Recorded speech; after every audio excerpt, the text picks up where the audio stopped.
नमस्कार, आप देख रहे हैं इंडिया वॉइस और मैं हूं आपके साथ पुष्पेंद्र चौधरी।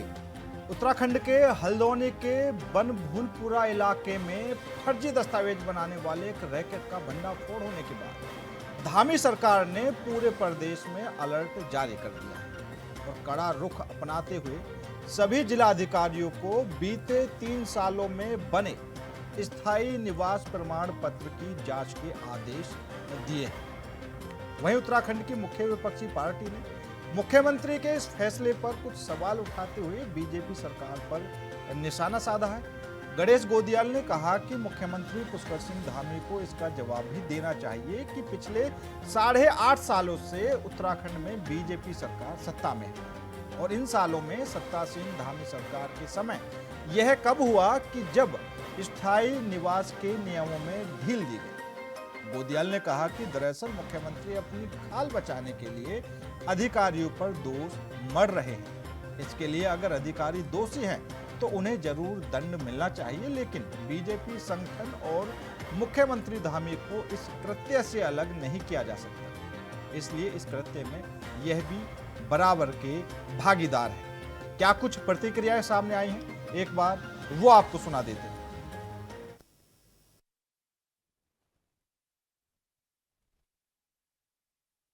देखिए, बड़े पैमाने पर ये सूचनाएं आ रही हैं कि कहीं ना कहीं इनको बनाने में कुछ गड़बड़ियां आई हैं। जो लोग पात्र नहीं हैं उनको भी पात्रता की श्रेणी में लाया गया है, जिसके कारण से गलत तरीके से राशन कार्ड बन गए हैं, बिजली के कनेक्शन दे दिए गए हैं, आधार कार्ड बन गए हैं, अन्य सुविधाएं जो पहचान पत्र दे दिए गए हैं। तो वो सभी जांच के दायरे में आएंगे और उस पर हमने कहा है कि कड़ाई से उसका पालन हो।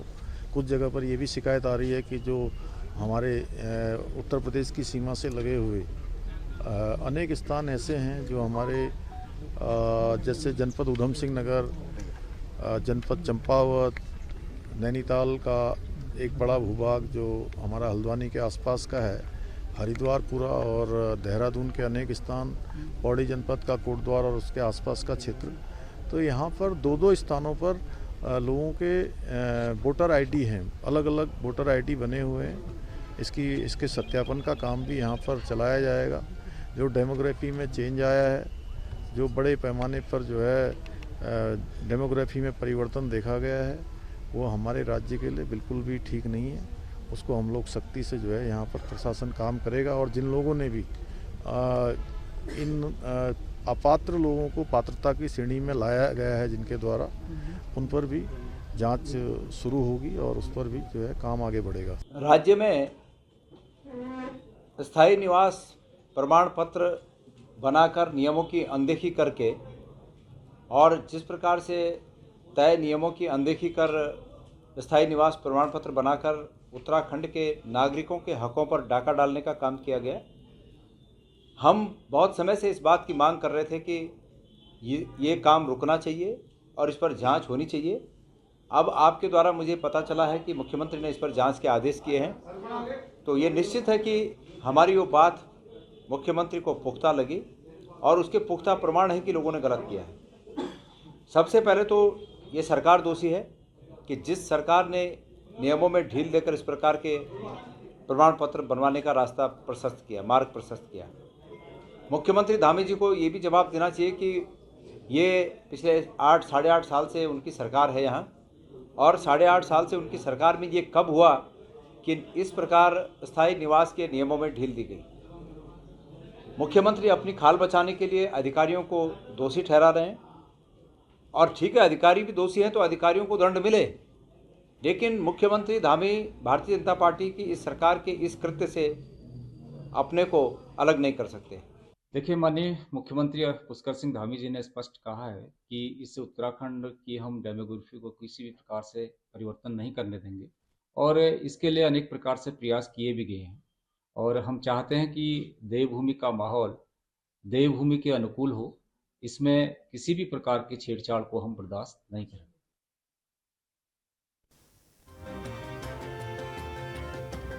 मुख्यमंत्री पुष्कर सिंह धामी ने सख्त निर्देश दिए हैं और 3 साल के भीतर जितने भी दस्तावेज बने हैं, स्थायी प्रमाण पत्र, उनकी जांच के आदेश यहां पर दिए गए हैं। सभी अधिकारियों को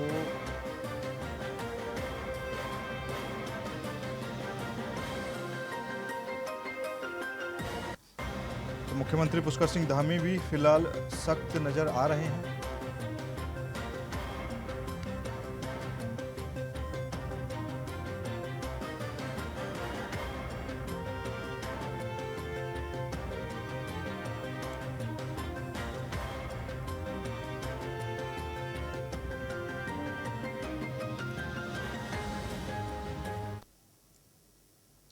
फिलहाल रुकेंगे छोटे से ब्रेक के लिए। ब्रेक के बाद तुरंत हाजिर होते हैं।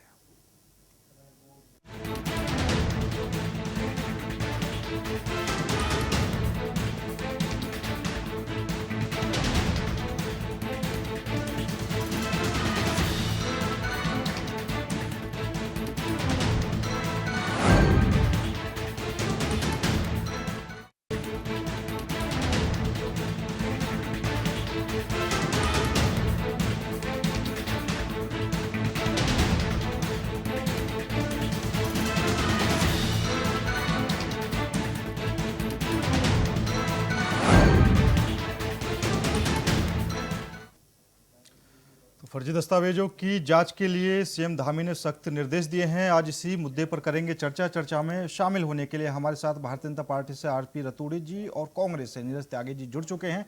दोनों ही मेहमानों का बहुत बहुत स्वागत है। रतूड़ी जी, सबसे पहले तो आपसे सवाल रहेगा, क्योंकि सीएम धामी ने 3 साल के भीतर जो भी प्रमाण पत्र बने हैं उनके सत्यापन के लिए आदेश दिए हैं। अब सवाल ये उठता है जो कांग्रेस उठा रही है कि पिछले 8.5 सालों से आपकी सरकार है, नियमों में ढील आखिर क्यों बरती गई? देखिए चौधरी साहब, पहले हाँ। तो कांग्रेस को स्वागत करना चाहिए था हाँ। कि उत्तराखंड की डेमोग्राफी जो बदल रही है। आपको मालूम होना चाहिए कि 2001 की जनगणना में जिनका अनुपात केवल 1.5% था, वो 2024 में लगभग, अभी जनगणना नहीं पर 16.8% हो गया। यह आखिर कैसे हुआ, क्या वजह है? दूसरा, कांग्रेस को इससे क्या दिक्कत है कि सीएससी सेंटरों से जो भी स्थायी निवास प्रमाण पत्र बने हैं, तो इसका मतलब इनकी सांठगांठ है कि इनको परेशानी होने लग गई कि ये जो गलत बने हुए हैं इनकी जांच ना हो। 8-8.5 साल की बात क्यों कर रहे हैं? फिर तो 10 साल सत्ता कांग्रेस की भी रही, फिर उसकी जांच की बात भी करते हैं ना। हाँ। केवल 8.5 साल पर प्रश्न क्यों खड़ा कर रहे हैं? सवाल ये है कि जब भी कहीं सुधार की बात होती है तो कांग्रेस को बजाय उसका स्वागत करने का, उस पर प्रश्न खड़े करने का, क्योंकि इनको वोट की राजनीति करनी, इनको उत्तराखंड की जनता के हितों की, उत्तराखंड के देवभूमि की चिंता नहीं है। केवल चिंता है तो वोटों की है, उनको खुश करना है। 17 का चुनाव हारे, केवल वोटरों को जो इनके अपने कहते हैं, और अपने रतूड़ी हैं, जी, तो इनके अपने तो कहीं भी नहीं नजर आ रहे हो। सर, यहाँ पर 2 बातें निकलकर सामने आ रही हैं। एक तो ये जो फर्जी दस्तावेजों को लेकर, जो स्थायी प्रमाण पत्र को लेकर जो बात चल रही है कि बाहर के लोगों ने आकर जो यहाँ के नागरिक थे उनके हकों पर डाका डाल दिया। दूसरा ये जो डेमोग्राफिक चेंज को लेकर बात कर रहे थे आप, कई जिले ऐसे हैं जहां पर दूसरे समुदाय की संख्या इतनी हो चुकी है कि पहले थी नहीं, काफी ज्यादा बदलाव देखने को मिला है। नहीं चौधरी साहब, मैं वही कह रहा हूं कि मैं तो आपको आंकड़े दे रहा हूं कि 2001 की जनगणना में जिनका अनुपात 1.5 था, वो 2020 में जो अभी जनगणना नहीं पर अनुपातिक, मैं आपको बता रहा हूँ 16.8 हो गया।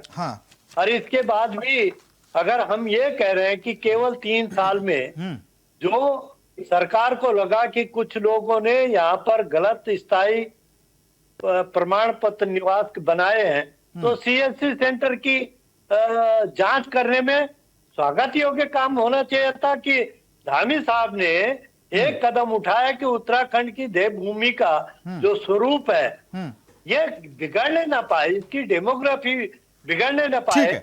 अगर उस पे तो बल्कि कांग्रेस कहती है कि हम स्वागत करते हैं इसका। ठीक है सर, ठीक है। नीरज त्यागी जी, रतूड़ी जी बोल रहे हैं कि आखिर कांग्रेस को समस्या क्या है? कांग्रेस को तो स्वागत करना चाहिए इस फैसले का। मैं आवाज ही नहीं सुन पा रहा, बहुत धीमी आवाज आ रही है, रतूड़ी साहब को मैं सुन नहीं पाया। हाँ, उन्होंने कहा कि ये जो मुख्यमंत्री धामी जी ने फैसला लिया है कि जो 3 साल के भीतर दस्तावेज बने हैं उनकी जांच की जाए, और आपकी तरफ से जो सवाल उठाए जा रहे हैं कि 8.5 साल से बीजेपी की सरकार है, आखिर इन नियमों में अनदेखी क्यों की गई? रतूड़ी जी बोल रहे हैं कि कांग्रेस को तो इस फैसले का स्वागत करना चाहिए। कांग्रेस स्वागत करती है, इसमें कोई वो नहीं है, पर पिछले 8.5 साल से भी तो धामी जी की सरकार है, और अगर ये कार्य पारदर्शिता से इनके द्वारा किया जा रहा था, तो आज ऐसी क्या जरूरत आनी पड़ी कि चुनाव के एन पहले इस तरह के कार्य शुरू किए जाते हैं। अगर ये पारदर्शिता रखना चाहते तो 8.5 साल से लगातार जांच होनी चाहिए, और जांच होकर ही कागज बनने चाहिए। कोई भी अनावश्यक आगे दस्तावेज तैयार करा ले, अच्छी बात नहीं है, हम स्वागत करते हैं, पर हम विरोध इस बात का करते हैं कि ये जब चुनाव आते तभी उस तरह के मुद्दे उठा के क्यों लाते, उससे पहले क्यों नहीं करते ऐसी बात? अगर ये अपने आप में पाक साफ थे तो ऐसी जरूरत ही ना होती, और कोई कमियां, कोई खराबी 3 साल से नहीं होनी थी। नहीं त्यागी जी, क्योंकि मामला सामने आया है ना, हल्द्वानी से जिस तरीके से रैकेट को पकड़ा गया है, उसके जो इधर उधर लिंक थे, जो फर्जी दस्तावेज बनाए जा रहे थे, तभी तो ये कार्रवाई हो रही है। तो ये सरकार किसकी है? सरकार किसकी है? जांच एजेंसियां किसके पास है? तो कांग्रेस के पास तो सिर्फ बोलने का और चेताने का अधिकार है। कांग्रेस तो विपक्षी दल है, तो विपक्षी दल का तो दायित्व है कि अगर कहीं कमी है, कुछ है, तो उसको सरकार से पूछे, जवाबदेही तो सरकार की होती है इसमें। तो इनकी संस्थाएं हैं, इन संस्थाओं का क्या कार्य है, इनको सही तरह से कार्य करना चाहिए। पुलिस भी इनकी, इंटेलिजेंस भी इनकी, और दस्तावेज बनाने वाले विभाग भी इनके, अधिकारी भी इनके, सब कुछ तो इन्हीं के पास है व्यवस्था। ठीक है, तो अगर हम सवाल पूछते हैं तो भी इनको दर्द होता है, तो इनको दर्द नहीं होना चाहिए। ठीक है।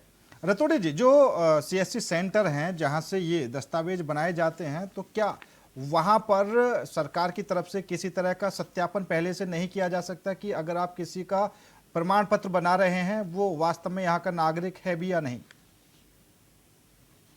चौधरी साहब, इसीलिए तो कि कहीं ना कहीं कोई ऐसे मामले पकड़े गए हैं जिसमें कोई ऐसे गलत प्रमाण पत्र बनवाए गए होंगे कि गलत तथ्यों के आधार पर स्थायी निवास ले लिया। सरकार के संज्ञान में है, और सरकार का काम है, सरकार ने जांच बिठा दी कि 3 साल से अगर कोई इस तरह के प्रमाण पत्र बने, उनकी जांच की बात कही है। ये तो कहा नहीं कि फरमान जारी कर दिया कि उनको निरस्त कर दिया, जांच की बात करी है। मैं कह रहा हूं कि जांच करने पे कांग्रेस को दिक्कत कहाँ आ रही है? अरे भाई, जांच हो रही है उनकी, जांच में कांग्रेस को क्या परेशानी है?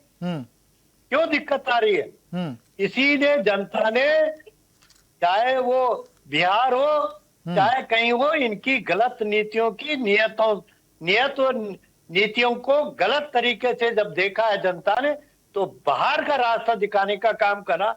अच्छे कामों की भी अगर ये उनकी तारीफ नहीं कर सकते हैं, तो कम से कम बुराई मत करो। ये देश को, प्रदेश की जनता सब भली भांति जानती है कि जांच करने में भी इनको तकलीफ है।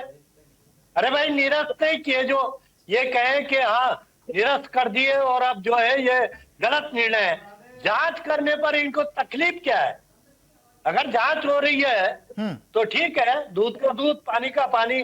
अगर कोई गलत बने हुए हैं तो वो CSC सेंटर भी पकड़ में आएंगे, वो गलत लोग भी पकड़ में आएंगे जिन्होंने वो दस्तावेज दिए होंगे। तो इसमें कांग्रेस को क्या दिक्कत है, ये समझ से परे है। ठीक है, ठीक है त्यागी जी। कांग्रेस को कोई दिक्कत नहीं है। कांग्रेस कह रही कि वो जांच जो आज कर रहे हो, जो CSC सेंटर आपने पहले से दे रखे हैं, उनकी भी तो कोई मॉनिटरिंग होती होगी। अभी अगर मैंने अपने बेटे का अगर डोमिसाइल बनाया है तो एक एक कागज मैंने पूरा करके दिया है, और उसका पटवारी, तहसीलदार और ATM के माध्यम से बिल्कुल पारदर्शिता से बन के आया है। तो अगर इन सब डिपार्टमेंटों द्वारा सही कार्य किया जा रहा है तो फिर दस्तावेज बन क्यों रहे हैं?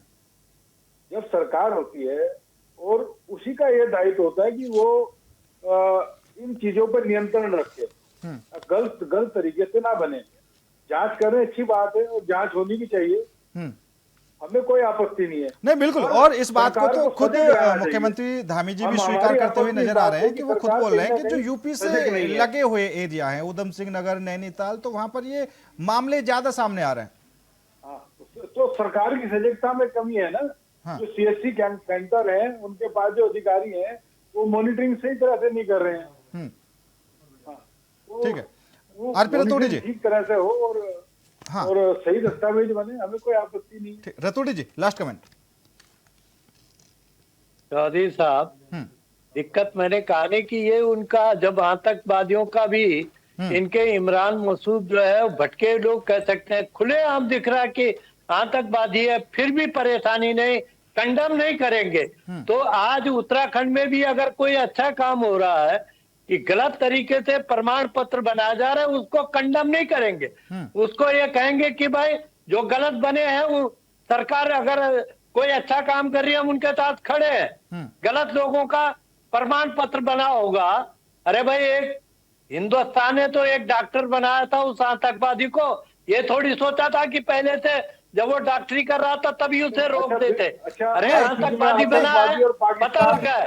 इसी तरह से अगर यहाँ पर त्यागी जी, क्योंकि त्यागी जी, आपकी तरफ से कहा जा रहा है कि साढ़े 8 साल में ये आखिर कैसे बन गए फर्जी प्रमाण पत्र।